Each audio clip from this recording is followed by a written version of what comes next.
Dear students, let us continue our learning the course System Software and Compilers. This is the third session of the module 2. Myself, Satish IMS, Assistant Professor in the Department of Computer Science and Engineering of Kendra Engineering College, Bandpal, Mangalore. To outline in this presentation, we are going to have the discussion on the specification of the tokens. So tokens, as we learned already, tokens are the smallest unit of any program. When a program is divided into the small unit, each recognizable unit we call it as a token. If we take up the example for it, let me have a simple declarative statement as int a comma b equal to 8 comma c and the semicolon. Let us take this is a declarative statement. So now what are all the tokens which are available in this programming statement? The tokens are, the first one is int, wherein int is a keyword. Then the next token is a. So a is an identifier. Then comma, separator. Then the next one is the b, which is an identifier. Equal to operator, 8, number, followed by the comma. The next c, identifier, followed by the delimiter, semicolon. These are the tokens. Each one, the smallest recognizable unit of a program, we call it as a token. So now int is the first token, which is in data type. The next token is a, where a is an identifier, comma is an separator, b is an identifier, equal to is an assignment operator, 8 is a number, comma is an again a separator, c is a identifier, and the semicolon is a delimiter. These are the tokens which are there in this line. So now how do we specify these tokens? How the tokens are specified? So for specification of the tokens, we go with the regular expressions. For the specification of the tokens, we go with the regular expressions. Then the question appears, what is a regular expression? So regular expression is a pattern description for the token using meta characters. Regular expression is a pattern description for the token using the meta characters. How these tokens are specified, that will be discussed in this video. How the regular expressions are defined or specified for the tokens. How these regular expressions are used for the specification of the tokens.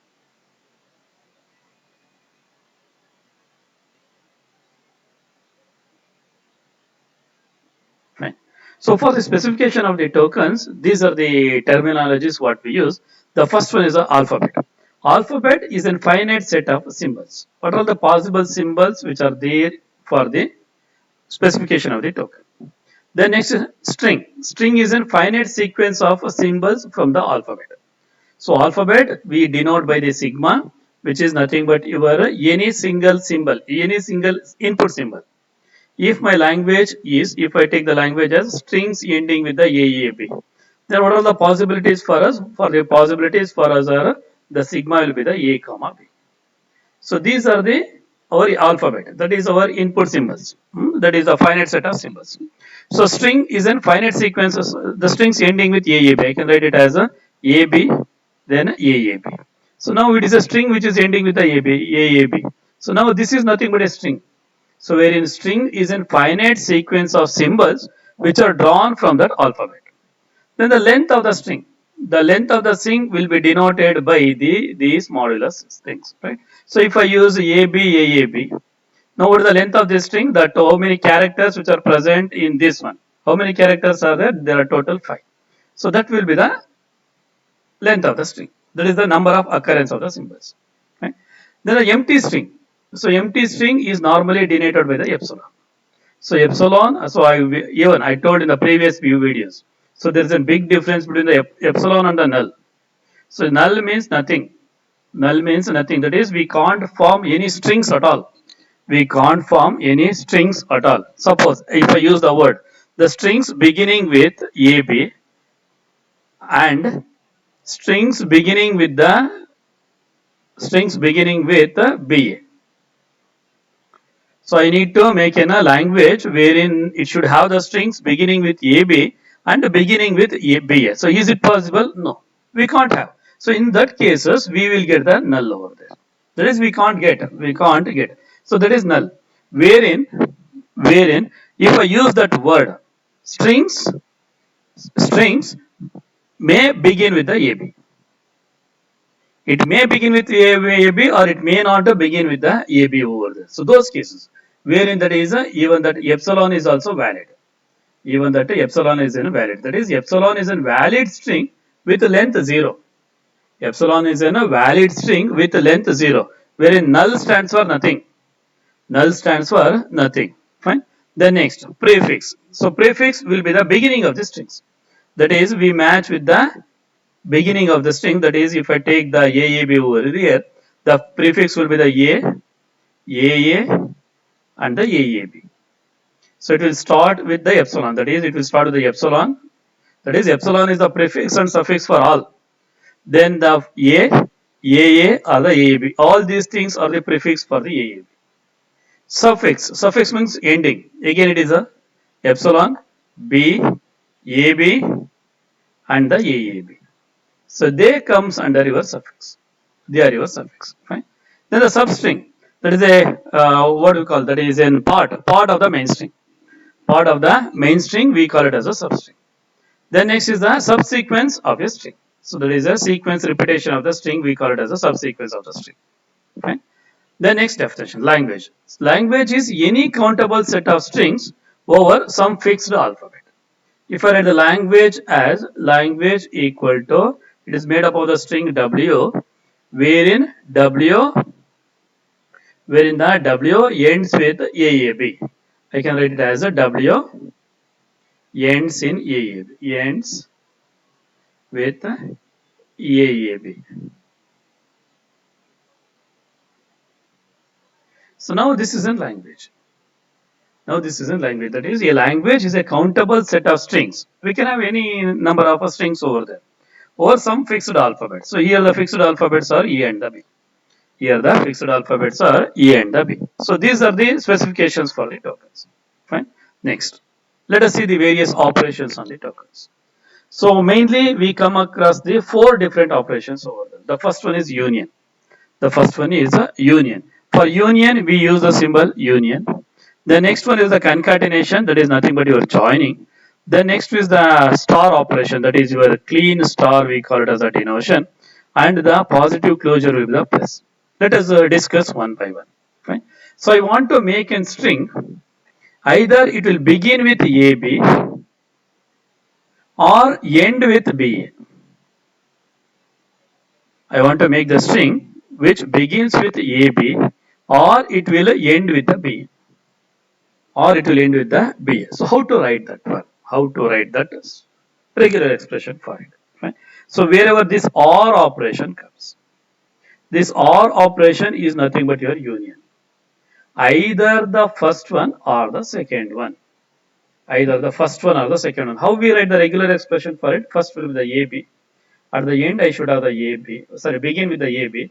Followed by, I can have any number of A's or the B whole star we used to write. If you remember your automata. Fine. That is, it should begin with AB. Followed by, I can have any number of A or the B star. Fine. Or second option, ending with BA. How we write the ending with BA? So that is, it in the beginning I can have any number of A's or the B's. At the end I should have the B. Fine. So this is first will be the first case. That is beginning with the AB. The first one is the first case, that is beginning with the AB, and the second one is your ending with the B. So this is your second case. This is your first case. So union. So that is either the first one or the second one. That is the first operation on the language. That is union of L and the M.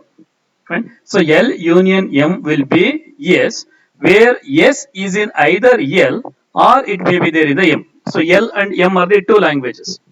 So this, let us take, this is your L, this is your M. So this is your L and this is your M. So it may be there in any one, then it will be get accepted over there. Then it will be get accepted over there. So this will be regarding your union. So now in place of union, if I ask for the concatenation over there, that is the second operation on the language. The first case will be the strings beginning with the AB. Second will be the strings ending with the BA.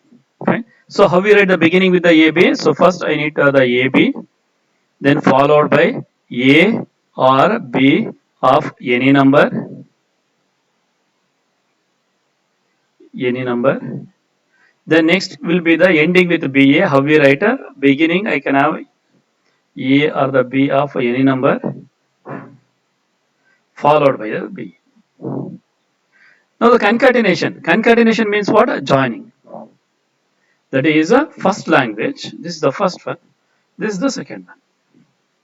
That is your concatenation. That is nothing but your, it should begin with AB and end with the B. I should, in the beginning I should have the AB and at the end I should have the B. That will be your concatenation. That is concatenation of the language L and the M will be LM is going to derive as a ST, where S is in the L and T is in the M. Where the S is in the L and the T is in the M, that we call it as a concatenation. Then next one is the clean closure. That is nothing but your star operation. That is nothing but your star operation. So that is your star. That is L star will be from I equal to 0 to infinity L of I. So what are the different possibilities? Let us look. Let me take the first example over here. Okay. So strings, let me take the first example as a strings beginning with AB. Strings beginning with the AB. What are the different possibilities over there? The first one is, I will have the first case of just AB over there. First option. Second option will be the ABA. Next option will be the ABB. Then the next option will be your ABAA. Next will be your AB. Next will be your ABBA. Then the next one is a ABBB. In the same way, next with a 3, with a 4, like that it will continue. Fine. That is, it will take the value from I equal to 0 to infinity. It will take the value from 0 to infinity and L of I. L of I. Fine. So that is your clean star. So clean star means repetitions over there. Clean star will be your repetition over there. So how we write this one? We write this one with, first I should have the AB. Then next I will write it as a union B whole star. So this is our clean star. This is our star. This is what it is going to give us. So now if I take this one, this is our clean star. If I take this one, the first part is AB that we are writing. Here, in the first example, here I don't have anything, means this will be epsilon. That is your first case always. That is a string with a length 0. String with a length 0. That is our first case. Then next will be the length 1. Length 1 will, so this is our mandatory part, AB. The second part is our star. First will be the strings with length 0, length 1, A or the B. Length 2 will be the AA, AB, BA and the BB. In the same way, length 3, length 4. How long it will continue? It will continue till the infinity. It will continue till the infinity. That is, L star will take up the value from I equal to 0 to infinity L of I. If I put I equal to 0 over there, now what happens? That case will be your epsilon. That case will be your epsilon. Fine. So that will be your clean closure. That is your clean closure over there. Wherein the starts from the epsilon over there. The minimum length is epsilon. That is a string with the length 0 will be your epsilon over there. Fine. The next one, positive closure. Let us take the same example. Let me take the same example. So now it is a strings beginning with AB. Strings beginning with AB. Then next I used clean star over there. That is A union B whole star I have used. That is your clean star. Then next one, positive closure. In place of that star, if I put the plus over here. In place of the star, if I put the plus. So plus means at least one. At least one means what? I should first mandatory part is AB. Then epsilon can't be there. The first option will be your either the A or the B. That is minimum one. That is your positive closure. That is your positive closure. That is, it will take the value from 1 to infinity, 1 to infinity. That is your positive closure. These are the four different operations on the languages. The first one is union. Union means either the first one or the second one. That is OR operation. The next one is the concatenation, which is meant for joining. The next one is the clean star, that is nothing but your zero or more operations. Then next the positive closure, it starts with the minimum one operation over there. Right? The next one, the regular expressions. So in the regular expressions, the first symbol will be your epsilon. So epsilon stands for an empty string. Epsilon stands for an empty string. That is string with length 0. String with the length 0 will be the first case over there. Then the length 1 can be in single alphabet. Single alphabet can be in A, B or anything. It can be in single alphabet. Then next, if I have the two regular expressions, R and the S, then the language accepted by the R will be the L of R. And the language accepted by the S will be the L of S. Fine. Then next, R union S. Pipeline stands for the union. That is language accepted by the R, union symbol, language accepted by the S. The next RS stands for your concatenation, language R followed by the language S. R star is your clean star. It is a zero or more occurrence. Then R is a regular expression which is denoted by the L of R. Fine. So these are the regular expression symbols what we use. Fine. So now let us look at the algebraic laws of the regular expressions. Fine. So first case, commutative law. That is your OR operation is commutative. Fine. So commutative law says that is, let me take the simple example. Let me go with the 5 plus 3. So 5 plus 3 equal to 3 plus 5. Fine. So the result is in both the cases it is 8. Right. So then we say that plus is commutative. In the same way, A union B, that is either the A or the B, is equal to B or the A. Right. So A or the B is equal to B or the A. Strings begin with AB or strings end with the BA. Let us take the example. Or strings end with the BA or begins with the AB. Right? So then we say that the OR operation is commutative. OR operation is commutative. OR is nothing but your pipeline. OR operation is commutative. The next one, the concatenation. So now OR union S union T is nothing but OR union S union T. That is your OR operation. Fine. So that is your OR operation is your associative. Then the concatenation. R concatenated to ST is equal to RS concatenated to T. RS concatenated to T. Fine. So then we see that it is associative over there. Fine. Let us see the different examples now. Fine. First one, let me take the example for the first one. That is strings ending with AB. Strings ending with the beginning with AB. How we write a AB followed by A union B whole star. So this is our first expression. Right? Then second one is what? The strings ending with BA.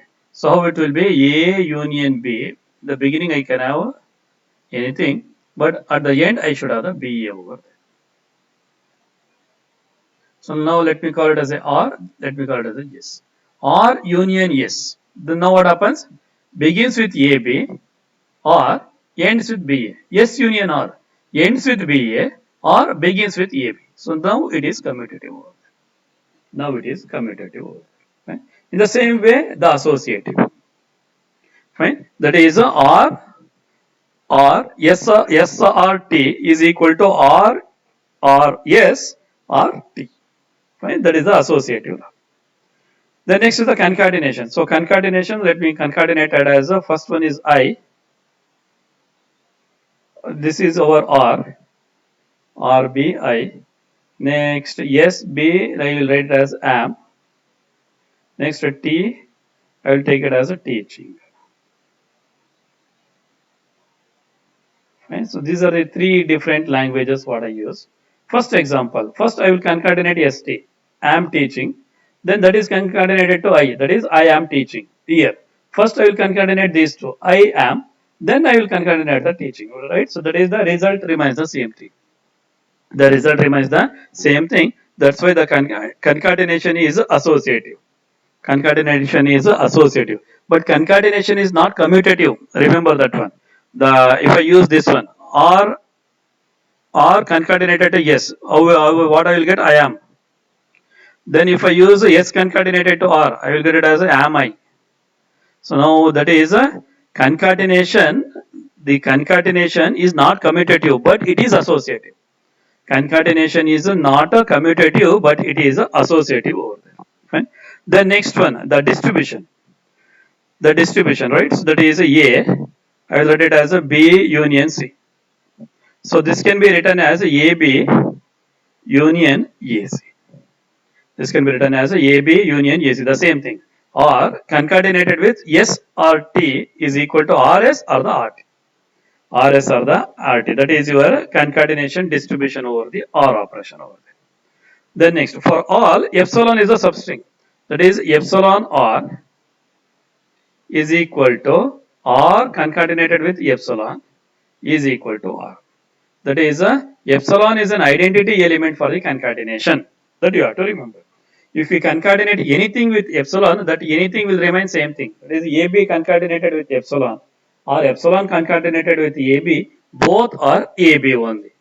Both are AB only. That is epsilon is the identity for the concatenation. The next one, the closure. That is if I write A star. What is the meaning of this one? Any number of A's. What is the minimum case? 0. 0 case is your epsilon. So I'll get the values are epsilon, A, then if I put 2 over there, that is 2A, 3A like that. So that is your R star is nothing but R or epsilon whole star. That is epsilon is guaranteed in the closure. Epsilon is guaranteed in the closure. And if I write this one as A star whole star, it is nothing but your A star only. This is nothing but your A star only. That is your, it is a idempotent. Any number of closure you apply, that remains the same thing. Any number of closure you apply, that remains the same thing. These are the algebraic laws of the regular expressions. That is, the first one is a union is a concatenative. It is associative. But concatenation is not commutative. Concatenation is only associative. Then the concatenation distribution over the R we have seen. Then epsilon is the identity element for the concatenation. The next epsilon is guaranteed in all the closure. Then your star, that is your clean star, is a idempotent. Next one, let us look how the regular definitions will be written. So regular definitions is nothing but giving a different names for the expression. Fine. So now what we will do is we try to define the identifier over there. So now what are the rules for the identifier in the C language? First I should have the either the alphabet or the underscore. Any alphabet. This will be the first case. Then it should be followed by the alphabet or the underscore or the digit of any number. When A I am using for the alphabet, D I am using for the digit. How that can be written? How effectively this can be written? Fine. So in place of writing here, A stands for your alphabet. What are the possibilities for the alphabet? A or the B or the C or the D goes on up to small z. Next, capital A followed by the capital B followed by the capital C up to go to till the capital Z. Fine. Then R again underscore again. This is the first part. The second part again I need to repeat the same thing again. This part I need to repeat here again. So in place of that one, can I give a name for it? Fine. So when the things are to be repeated, if I give the name, then that name can be used. That name can be used. Fine. So that is nothing but your regular definition. That is giving a name for the substring so that can be continued in when we go for the making the main string over there. When we go for the main token over there. That is nothing but your regular definitions. Regular definitions are nothing but they're part of the regular expressions. Why we need? Because to simplify, to write the expression in a simple way. In place of writing a long repetitive expression, Those repetitions can be given with one name, and that name can be used in designing the regular expression over there. For those cases, these regular definitions are used. Fine. So now let us look at the example over here. I want to design the identifier. What the identifier it should have? First should be an alphabet or an underscore. First case. Then followed by letter or the digit. Digit is your 0 to 9 of any number. So now what I will do, I will give the different names over there. First for the alphabet, for the letter. Small capital A to capital Z, small a to small z, and underscore. I am giving the word as letter underscore. So now this letter underscore defines this entire thing. That is, I am giving this sequence a name. That is your regular definition. For that sequence, that is capital A to capital Z, small a to small z, and the underscore, I am giving a name for it. I am giving a name for it. And that name is further continued when we go for building the complex expressions. That we call it as the regular definitions. That we call it as the regular definitions. So here in this case, the letter underscore stands for this entire thing. How many characters are there? 26 uppercase characters, 26 lowercase characters, along with that one underscore. Total how many? 53 characters are there. In place of writing the 53 characters here and here, so that is a repetitive one. So in place of that one, I am giving a name over here, and that name is used. That is nothing but your regular definitions. That is nothing but your regular definitions over there. So now in this example, if you take for the identifier, first will be an alphabet or an underscore. We are calling it as a letter underscore. Then the digit can be in 0 to 9. Now the identifier will be the first will be in letter or the underscore, followed by the letter underscore or the digit of any number. That is minimum is this one character. Then I can have anything. Then I can have anything. So that is the regular definition for the regular definition for the identifier. In the same way, let us go with the numbers, numericals. First digit 0 to 9. Then for the digits, first minimum one digit followed by the any number of digit, that is a digit star. First I should have the digit. What is the digit? It is from 0 to 9. It is the definition we are given. The name is digit. It will take the value from 0 to 9. The next one, digits will have the first minimum one digit followed by the any number of digits, followed by the any number of digits, that is your star. Then the optional fractions, how it will be, there are two options are there. Optional means what? May present, may not present. If it may not present, it is epsilon. If it present, it should have the dot followed by the digits. It will have the dot followed by the digits, followed by the digits. Fine. That is your optional fractions. Then optional exponent, scientific notation. First, I should have the e, then the sign, that is the plus, minus, or the epsilon. Epsilon means no sign. Then the digits. This is the first part. It is an optional. Optional means what? Or I can have the epsilon. Now, what is the number? Number, first it should have the digits, that is at least one digit, followed by the optional fraction, followed by the optional exponent. Followed by the optional exponent. Fine. So this is how we go for defining a number in its complete notation. This is how we go for defining the number in the complete notations. That is, in place of writing this entire thing, if you make use of the regular definitions, the repetitive work can be avoided. The repetitive writings can be avoided. Just we can use that name in the further expression that will do the most of the work. Right? So that is your regular definitions. Right? The references for this video are taken from the textbook Alfred V. Ho, Monica Islam, Ravi Sethi, Jeffrey D. Ullman, Compiler's Principal Techniques and the Tools, Pearson Publication, 2nd edition, 2007. Thank you.